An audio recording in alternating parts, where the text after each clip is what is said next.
अस्सलातु वस्सलामु अलैका या रसूल अल्लाह। अस्सलातु वस्सलामु अलैका या नबी अल्लाह।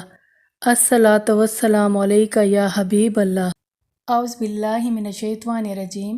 बिस्मिल्लाहिर रहमानिर रहीम। अस्सलामु अलैकुम।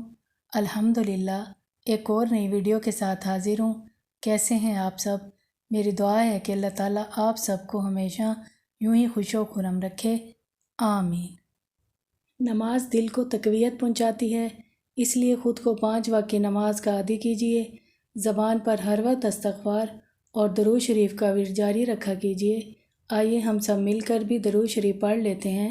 सल्लल्लाहु अलैहि व आलिहि वसल्लम। आज की आयत का तर्जमा पेश खिदमत है। सूरत इब्राहीम आयत नंबर 24। और अता फरमा दी उसने तुम्हें हर वो चीज़ जो तुमने उससे मांगी, और अगर तुम शुमार करना चाहो अल्लाह की नेमतों का तो तुम नहीं कर सकते उसका अहाता। हकीकत ये है कि इंसान बड़ा ही नाइंसाफ़ और नाशुक्रा है।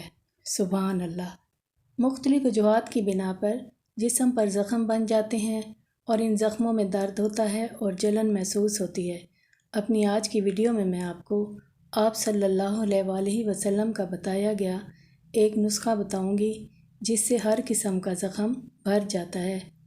आप सल्लल्लाहु अलैहि वसल्लम को अगर कोई फिंसी निकलती, कोई ज़ख़म हो जाता या कोई कांटा चुभ जाता तो आप सल्लल्लाहु अलैहि वसल्लम उस पर मेहंदी रख देते थे, जिससे फ़ौरी शफा मिल जाती थी।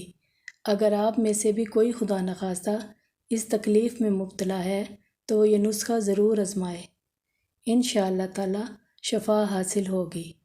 अल्लाह ताला हम सबको बीमारियों से बचाए और अपनी हिफ्ज़ व अमान में रखे, आमीन। आज के लिए इतना ही। इंशाअल्लाह ताला एक और नई वीडियो के साथ दोबारा हाजिर खिदमत होंगी।